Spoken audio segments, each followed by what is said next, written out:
Hola, bienvenidos a su análisis de la síntesis informativa de elreportero.tv. Hoy es viernes 24 de enero del 2025. Y les traemos, como siempre, un resumen de las opiniones, artículos y trascendidos más importantes de México. Listos para una inmersión en lo más relevante del día. Comenzamos. Antes de arrancar, recuerden que pueden recibir la síntesis informativa directo en su WhatsApp. Solo manden un mensajito al 449-224-2551. Y los daremos de alta. De acuerdo. Vámonos directo al grano. El regreso de Trump a la presidencia de Estados Unidos pues ha generado mucha conversación, ¿no? Muchísima. Ha sacudido el panorama político internacional. Y por supuesto aquí en México, pues las reacciones no se han hecho esperar. Claro. Y lo interesante es que no solo estamos ante la típica incertidumbre, ¿verdad? La que genera un cambio de gobierno en Estados Unidos. El regreso de Trump viene con un proyecto político muy particular. Uno que busca reposicionar a Estados Unidos como potencia hegemónica global, según Raúl Rodríguez Cortés, en su columna Gran Angular. ¿Y eso qué significa para México? Digo, si nos vamos a las columnas de opinión, encontramos de todo, ¿no? Sí, totalmente. Encontramos desde un optimismo moderado hasta advertencias muy serias. Como por ejemplo. Por ejemplo, Enrique Galván Ochoa, en Dinero, ve en la presidenta Sheinbaum la figura ideal para navegar esta nueva era. Destaca, por ejemplo, el apoyo popular que ella tiene. Pero al mismo tiempo, Rodríguez Cortés nos advierte sobre las tácticas que Trump podría usar, ¿no? Para alcanzar sus objetivos, incluyendo amenazas militaristas e intervencionistas. ¿En serio? Sí. ¿Estamos hablando de una posible intervención militar directa? ¿O más bien de presiones políticas y económicas? Rodríguez Cortés no lo especifica, pero sí destaca el peligro de una escalada de tensiones si México no se alinea a los intereses de Trump. Y aquí es donde entra el análisis de Jorge Fernández Menéndez en Razones. A ver. Él se centra en 3 puntos clave que ya están generando mucha discusión: la deportación masiva, los aranceles del 25% a productos mexicanos y el papel de México en la estrategia de seguridad de Trump. Temas que tocan fibras sensibles para muchos mexicanos, especialmente la deportación. Fernández Menéndez nos pinta un panorama bastante sombrío, ¿no?, sobre el impacto económico que esto tendría, no solo para México, sino también para Estados Unidos. Claro, porque recordemos que la mano de obra mexicana es fundamental para varios sectores de la economía estadounidense. Fernández Menéndez menciona que deportaciones masivas podrían generar escasez de mano de obra en sectores clave, aumentar los costos de producción y afectar el crecimiento económico. Y por supuesto no podemos olvidar el impacto social y familiar que tendrían estas deportaciones. Miles de familias serían separadas. Y muchas personas serían obligadas a regresar a un país que ya no conocen o del que tuvieron que huir por diversas circunstancias. Exactamente. Y lo que a mí me parece aún más inquietante es la aparente contradicción en el discurso de Trump. Por un lado, llama a las empresas a instalarse en Estados Unidos para reactivar la economía y generar empleos, pero por otro lado, amenaza con deportar a la mano de obra migrante, que es esencial para esas mismas empresas. Es como si no se diera cuenta de que se está disparando en el pie. ¿Y qué hay de los aranceles? Porque eso también podría tener un impacto brutal en la economía mexicana. Sí, Fernández Menéndez analiza cómo los aranceles del 25% a productos mexicanos podrían afectar a sectores clave de nuestra economía, como la industria automotriz o la agricultura. Esto podría llevar a un aumento de precios, pérdida de competitividad e incluso al cierre de empresas, lo que generaría desempleo y un empeoramiento de la situación económica del país. Y por último está el tema de la seguridad, que Fernández Menéndez también aborda en su análisis. ¿Qué podemos esperar en este ámbito con el regreso de Trump? Bueno, según Fernández Menéndez, es probable que Trump presione a México para que asuma un papel más activo en su estrategia de seguridad, especialmente en lo que respecta al combate al narcotráfico y la migración.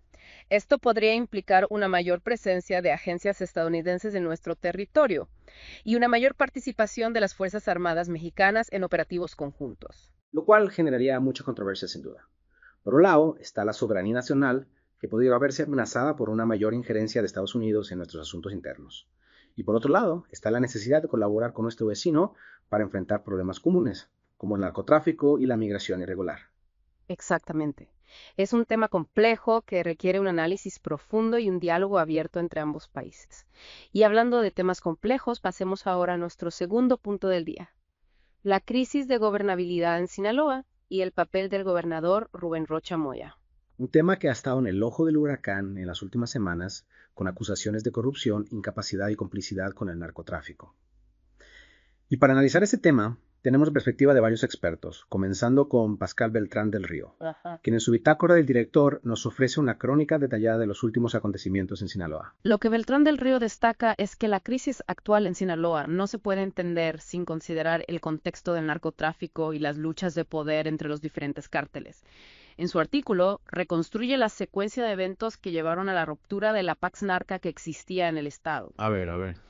Comenzando con el secuestro y entrega de Ismael El Mayo, Zambada a Estados Unidos, un evento que estuvo plagado de engaños y traiciones, y que involucró a figuras clave del cártel de Sinaloa como Joaquín Guzmán López, hijo del Chapo. Un capítulo más en la larga historia del narcotráfico en México, que parece no tener fin.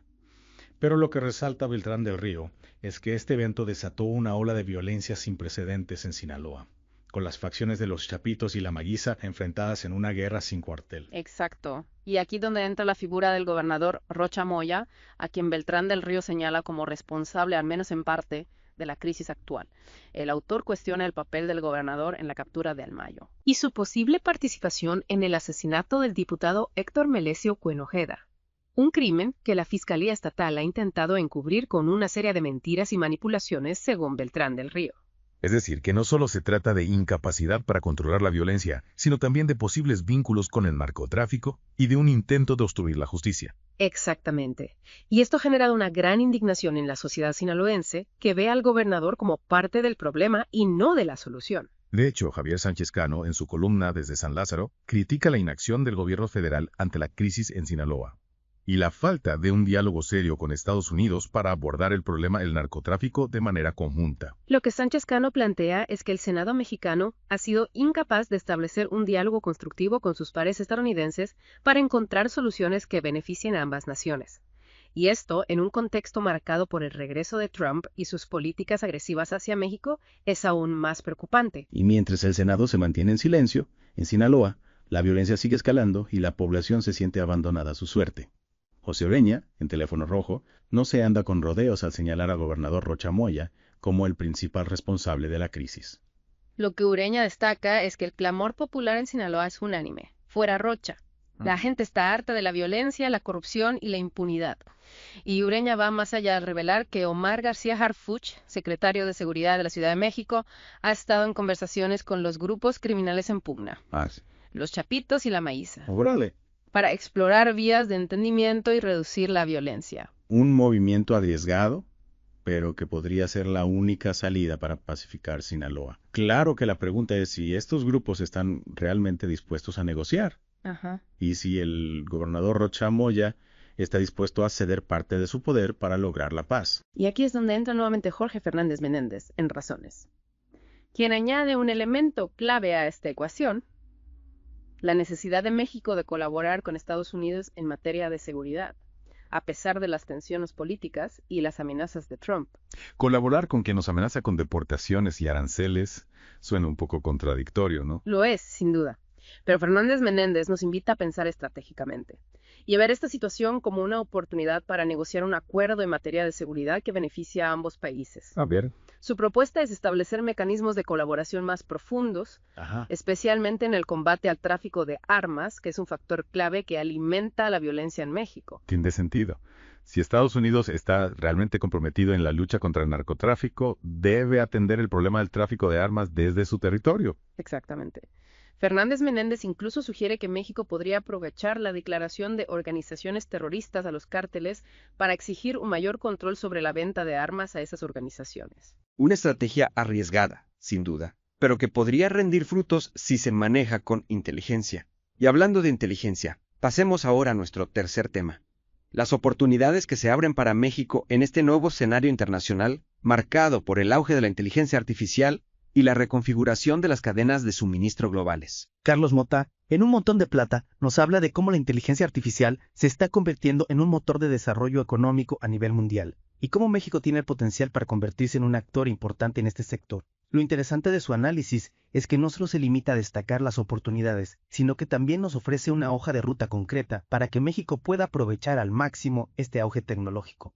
Me parece fascinante esto de la inteligencia artificial, pero para aquellos que no estamos tan familiarizados con el tema, ¿Podrías explicarnos de forma sencilla de qué se trata y cómo podría beneficiar a México? En esencia, la inteligencia artificial es la capacidad de las máquinas para realizar tareas que normalmente requerirían inteligencia humana, como el aprendizaje, la resolución de problemas y la toma de decisiones. Y esto tiene implicaciones en prácticamente todos los sectores de la economía, desde la manufactura y la agricultura hasta la salud y la educación. Mota argumenta que México tiene una serie de ventajas que le permiten posicionarse como un centro de desarrollo de inteligencia artificial. ¿Cómo cuáles? Como su cercanía con Estados Unidos, su amplia base de talento joven y su creciente ecosistema de emprendimiento tecnológico. Suena prometedor. ¿Y cuáles son esas claves que Mota propone para que México aproveche este potencial? Mota nos da 4 claves. Primero, alinearse con el éxito de Norteamérica en materia tecnológica, es decir, aprovechar la cercanía con Estados Unidos y Canadá, que son líderes en el desarrollo de inteligencia artificial. Segundo, atraer talento internacional, convirtiendo a México en un polo de atracción para ingenieros, científicos y emprendedores especializados en inteligencia artificial. Tercero, facilitar la generación eléctrica binacional, ya que la inteligencia artificial requiere mucha energía para funcionar. Y cuarto, crear un fondo soberano mexicano para impulsar los emprendimientos en este sector, brindándoles financiamiento y apoyo para su desarrollo. Una hoja de ruta bastante clara y concreta. Y Mota no es el único que ve un futuro prometedor para México en el ámbito de la inteligencia artificial. Enrique Quintana, en Coordenadas, también destaca las oportunidades que se abren para el país en este sector, especialmente en el contexto de la reconfiguración de las cadenas de suministro globales. Exactamente. Lo que Quintana nos dice es que la pandemia y las tensiones geopolíticas han puesto en evidencia la vulnerabilidad de las cadenas de suministro globales, que durante décadas se han centrado en China como principal proveedor de bienes y servicios. Esto ha llevado a muchas empresas a buscar alternativas más cercanas y confiables, y México se perfila como un destino atractivo para la relocalización de industrias, especialmente en sectores como la electrónica, la automotriz y la manufactura de alta tecnología. Y aquí la inteligencia artificial juega un papel clave, ya que permite automatizar procesos, mejorar la eficiencia y reducir costos, lo que hace a México aún más competitivo. Exactamente. Es decir, que México podría convertirse en un jugador clave en la nueva economía global, impulsada por la tecnología y la innovación. Pero para ello es necesario que el país aproveche las oportunidades que se presentan y que el gobierno implemente políticas públicas que fomenten el desarrollo del sector tecnológico y la atracción de inversiones. Exacto. Y aquí es donde entra el debate sobre el modelo económico y el papel del Estado en la promoción del desarrollo. ¿Debe el gobierno mexicano adoptar un enfoque más activo en la promoción de la inteligencia artificial y otros sectores tecnológicos? ¿O debe limitarse a crear las condiciones para que la iniciativa privada sea el motor del crecimiento? Un debate que seguramente seguirá dando de qué hablar en los próximos meses. Una pregunta clave que muchos nos estamos haciendo, y para analizarla tenemos las perspectivas de Benjamín González Roaro, en Resplandores, y de Juan Antonio García Villa, en su artículo Unidad Nacional de Ocasión o Permanente. Lo que ambos autores coinciden es que la unidad nacional no se decreta, se construye. Claro.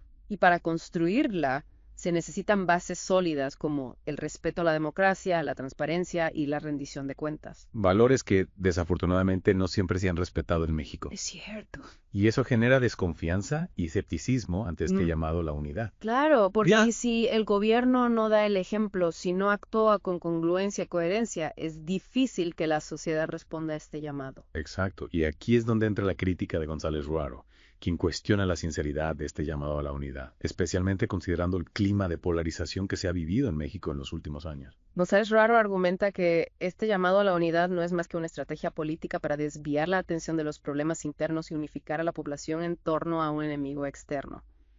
Trump, crear un enemigo común para distraer a la gente de los verdaderos problemas del país. Exacto, y García Villa va más allá al advertir sobre el peligro de utilizar la unidad nacional como un instrumento de control social para silenciar las voces disidentes y homogeneizar el pensamiento. Una tentación autoritaria que siempre está presente.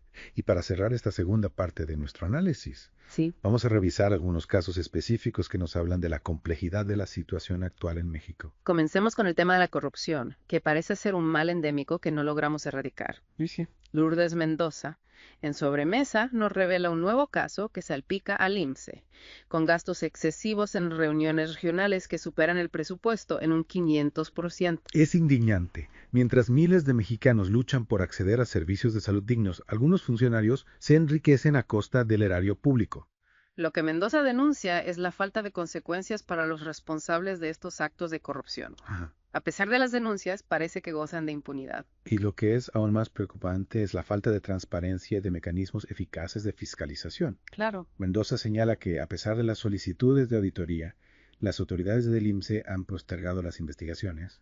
Pareciera que hay un intento deliberado de encubrir estos actos de corrupción. Exacto. Y hablando de intentos de encubrimiento, pasemos ahora a un tema que ha generado mucha polémica: la reforma judicial y la elección de jueces. Un tema complejo y controversial, sin duda. ¿Podrías explicarnos de qué se trata esta reforma y por qué ha causado tanta controversia? En esencia, la reforma judicial impulsada por el gobierno busca modificar el proceso de elección de jueces y magistrados.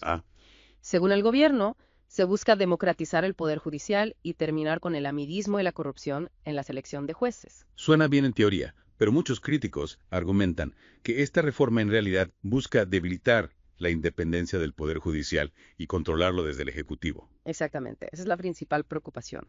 Si la selección de jueces queda en manos del gobierno, se corre el riesgo de que se elija personas afines al régimen sin la imparcialidad y la autonomía necesarias para impartir justicia. Y eso sería un duro golpe a la democracia. Un Poder Judicial independiente es fundamental para garantizar el Estado de Derecho. Precisamente, y Sofía García, en Durango, escándalo en el poder y la carrera electoral, nos habla de cómo esta reforma podría impactar en las próximas elecciones. ¿De qué manera? García explica que si el gobierno logra controlar el poder judicial, tendría una gran ventaja en los procesos electorales, ya que podría influir en las decisiones de los tribunales y manipular los resultados. Una posibilidad alarmante que pondría en riesgo la limpieza y la transparencia de las elecciones. Claro. Y hablando de elecciones, otro tema que está generando mucho debate es la creación de nuevos partidos políticos. Alessio Sánchez Cano, Desde San Lázaro, nos ofrece una perspectiva interesante sobre este tema. ¿Qué nos dice? Sánchez Cano analiza las posibilidades de éxito de agrupaciones como la Marea Rosa que buscan convertirse en partidos políticos.